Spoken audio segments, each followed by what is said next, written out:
ज्या दिवशी 20 जून रोजी माझ्या भावाला चाकूने जो हल्ला केला त्या दिवशी सरकारी दवाखाना सिव्हिल केज येथे पूर्ण माझा भाऊ शुद्धीत होता। तो चालत स्कूटीवर बसून तो दवाखान्यामध्ये आलेला होता आणि दवाखान्यामध्ये जी घटना स्पॉटला झाली ती सगळी घटना मला त्यांनी सांगितली आहे आणि मी ती पुरवणी जबाबामध्ये नमूद केलेली आहे आणि जी घटनास्थळीचे जे साक्षीदार आहेत हे स्वतः त्या ठिकाणी त्यांनी पण पुरवणी जबाबामध्ये जी घटनास्थळी झालेली चर्चा असेल किंवा त्यांनी जी हल्ला केला ती सगळी आम्ही प्रशासनाला कोर्टाद्वारे पण दिली आणि पुरवणी जबाबात पण दिलेली आहे। माझी प्रशासनाला एवढीच विनंती आहे की पुरवणी जबाबाप्रमाणे तात्काळ कारवाई करून राहिलेले आरोपी अटक करावीत।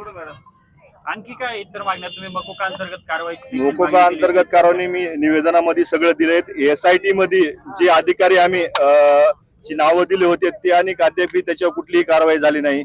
संरक्षणाच्या मुद्द्यावर पण कुठलीही आणि कारवाई झालेली दिसत नाही। मात्र आता तुम्ही काय म्हणते ते खुलून काय सांगितलं नाही, मी स्पष्ट सांगतोय पत्रकार बांधव, मी पहिल्यापासूनही सांगतो की मी स्पष्ट सांगितलं की सौरभ सोनवणेंनी माझ्या भावाचा खून करून या म्हणून सांगितलेलं होतं ते मी पुरवणी जबाबात दिले त्या पद्धतीने आणि कारवाई होत नाही प्रशासनाकडनं। मात्र ज्या पद्धतीने सुरुवातीपासून सौरभ सोनवणेचं नाव येतं यामध्ये त्याची गाडी तिथे आली, सौरभ सोनवणेला आरोपी भाऊ सांगतोय ना, माझा स्वतः भावानं घटना सांगितली ना, भाऊ पूर्ण शुद्धीतोय माझा भाऊ सांगतोय की याने येऊन मारले, ह्यानी सांगितलंय मारले म्हणून आणि बाकी लोकेशन हे ते काय गोष्टी स्वतः भावाने सगळं सांगितलंय ना, साक्षीदार सांगतायत कोर्टामध्ये पण आणि काय पाहिजे। यामध्ये SIT देखील दाखल झालेले पोलिसांवरती विश्वास नाही, SIT मध्ये आम्ही पत्र दिलं होतं साहेबांना की काही अधिकारी वर विश्वास नाही आमचा, त्यामुळे काही अधिकारी नवीन ऍड करा म्हणून आम्ही त्यांना पत्र दिले, त्याच्याही काही कारवाई झालेली नाही। आज आता तुम्ही रस्त्यावर बसलाय मोर्चा, आता तुम्ही रस्ता रोको केला, आता काय भूमिका आहे तुमची आता पुढे? आहे ना, हेच पुरवणी जबाबाप्रमाणे त्या आरोपींना राहिलेल्या तात्काळ अटक करावी, यांच्या सर्वांवर मकोका अंतर्गत कारवाई करावी, ही केस फास्ट ट्रॅक कोर्टामध्ये तात्काळ चालवावी ही आम्ही सरकारकडे आणि मुख्यमंत्र्यांकडे मागणी करतोय आणि पूर्ण मी बाकीचं निवेदनामध्ये दिलंय ते निवेदन मी तुमच्याकडे सबूत करतो। पुढचं पाऊल काय? हेच प्रशासनाने तात्काळ अटक करावी, राहिलेल्या आरोपींना मी नाव घेऊन सांगितलंय, परत वारंवार मी सांगायला लागलोय प्रशासनाने आमचा अंत पाहू नये, तात्काळ यांच्यावर कारवाई करावी हीच माझी त्यांच्याकडनं विनंती आहे। तुम्ही बसलात, कधीपर्यंत तुम्ही असं बसणार आहात? आम्हाला लेखी आश्वासन दिल्याशिवाय आम्ही इथून निवेदन देणार आहेत आणि निवेदन देऊन त्यांच्याकडनं लेखी घेतल्यानंतरच आम्ही इथनं आरोपीला कोणी मदत करते का? 100% करतोय, 100% करतायत। यांनी आरोपी अटक करण्यासाठी हे कॉल करून सध्या त्यांना बोलून घेऊन अटक करायला सांगितलं की आम्हाला अडचणी वाढायला आहे म्हणून ह्याचे सध्या कॉल डिटेल सगळे चेक करा, मी वारंवार सांगायला लागलोय। कोण मदत करते आरोपीला? हेच खासदार करतायत। विलास घुलेचा खून झालेला असताना त्या कुटुंबाला न्याय मिळत नाही म्हणून ही आज पहिला केस मध्ये मोर्चा आहे। येणाऱ्या काळामध्ये प्रत्येक तालुक्यात मोर्चे होतील, जिल्ह्यात होईल। येणाऱ्या काळात थोड्या दिवसामध्ये बीड जिल्ह्याचा एक व्यापक मोर्चा 4-5 लोक घेऊन तो मोर्चा होईल। पण जर विलास घुलेला न्याय मिळत नसेल तर ही खऱ्या अर्थाने शासनाची आणि गव्हर्नमेंटची चूक आहे। माझी एकच राज्याच्या मुख्यमंत्र्यांना विनंती आहे की तुम्ही कुठल्याही परिस्थितीमध्ये या केसकडे लक्ष दिलं पाहिजे। आपण काही केसकडे लक्ष देत आणि काही केसकडे लक्ष देत नाहीत असं चालणार नाही, परंतु विलास घुलेला न्याय दिल्याशिवाय आता आम्ही पण स्वस्त बसणार नाही। पाऊल काय असेल नाही, 18 दिवसापासून त्याला न्याय मिळत नाही, त्यांना त्यांच्यावर मोका लागला पाहिजे।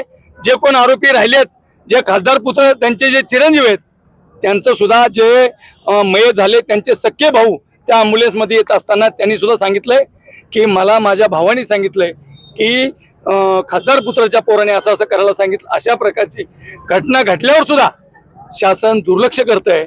सरकारला विनंती आहे याच्याकडे लक्ष द्या। ज्या पद्धतीने जातीवाद तुम्ही म्हणता, काही लोक म्हणतात, पण ज्यावेळी देशमुखाचा खून झाला त्यावेळी आम्ही सुद्धा सांगितलं होतं जे कोणी आरोपी असतील त्यांना तात्काळ अटक केलं पाहिजे, ही त्या काळाची सुद्धा आमची भूमिका आहे। त्यामुळं ह्या कुटुंबाला सुद्धा न्याय मिळाला पाहिजे आणि विलास घुले जोपर्यंत त्याला न्याय मिळत नाही तोपर्यंत महाराष्ट्रामध्ये आंदोलन चालू होतील। आता तर सुरुवात आहे, येणारा वेळ बघा काय काय होतंय ती। नाही, बीडला एक जिल्ह्याचा मोर्चा काढू होता, त्या मोर्चामध्ये 6-7 लोक असतील आणि 100% असतील। एका दिवसात हा मोर्चाचं नियोजन केलेलं आहे।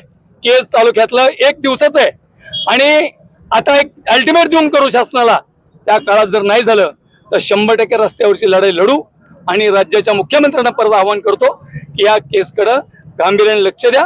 ज्याला जे कोणी आरोपी असतील त्याला शिक्षा मिळाली पाहिजे, त्याला फाशी मिळाली पाहिजे, त्याच्यावर मोका लागला पाहिजे आणि उर्वरित राहिलेले आरोपी आहेत त्यांना गुन्ह्यात घेतलं पाहिजे ही आमची मागणी आहे. स्वर्गीय संतोष देशमुखाच्या प्रकरणात वेगळा न्याय आणि इथं वेगळा न्याय असं कसं चालल? त्या प्रकरणामध्ये काही लोक बोलत नव्हते का? आष्टीचा आमदार सुरेश धस सातत्यानं त्याच्यामध्ये फार असा उड्या मारू मारू बोलण्याचं त्यांनी काम केलं तिथं न्याय देण्यासाठी. आम्ही कधी कुणावर त्यावेळी आरोप केला की संतोष देशमुखांना आम्ही सुद्धा म्हणायचो न्याय मिळाला पाहिजे. मग आज एका ओबीसीचा तरुणाची हत्या होते आणि एका अतिशय गरीब कुटुंबातील तरुणाची हत्या होते. तिथं जातीचं राजकारण तुम्ही कुठं आणता? आम्ही संतोष देशमुखांना सातत्यानं न्याय मिळाला पाहिजे म्हटलो. आम्ही त्यांची जात शोधली नाही, मग तुम्ही आमची जात का शोधता? म्हणजे गुन्हेगार असतो आणि मरणारा सुद्धा त्याची जात शोधली नाही पाहिजे, गुन्हेगाराची सुद्धा जात शोधली नाही पाहिजे. डॉक्टर बाबासाहेब आंबेडकरांच्या संविधानानुसार सर्वांना न्याय मिळाला पाहिजे. मग इथं तुम्ही जात शोधण्याचं काम करता, सुरेश धस लगेच क्लीन चिट देण्याचं काम करतात. इथं सातत्यानं सुरेश धस असेल, गेवराईचे आमदार असतील, असे सातत्यानं मुख्यमंत्र्याला भेटून ह्या आरोपींना वाचवण्यासाठी, बजरंग सोनवणेच्या पुत्राला वाचवण्यासाठी सातत्यानं प्रयत्न करत असतील आणि आरोपीच्या कुटुंबियाला जर आरोपीच्या मैताच्या कुटुंबियाला जर आरोपीच्या पिंजऱ्यात ओढत असतील ते सातत्यानं चुकीचं आहे. आम्ही कधी संतोष देशमुखांच्या कुटुंबियाला आरोपीच्या पिंजऱ्यात ओढलं नाही, परंतु आज घोले कुटुंबियांना आरोपीच्या पिंजऱ्यात काही लोकांना सुपाऱ्या देऊन जर ओढल्या जात असेल तर हे अत्यंत चुकीचं आहे, अत्यंत गंभीर आहे आणि हे येणाऱ्या काळात खपून घेतल्या जाणार नाही. आज केजमध्ये मोर्चे होते, येणाऱ्या काळात तालुक्यात मोर्चे झालेले पाहायला मिळतील आणि जोपर्यंत विलास घोलेंना न्याय मिळत नाही तोपर्यंत हे सातत्यानं मोर्चे सुरू राहतील. लोकशाही मराठी ऐका, पहा, जागरूक रहा.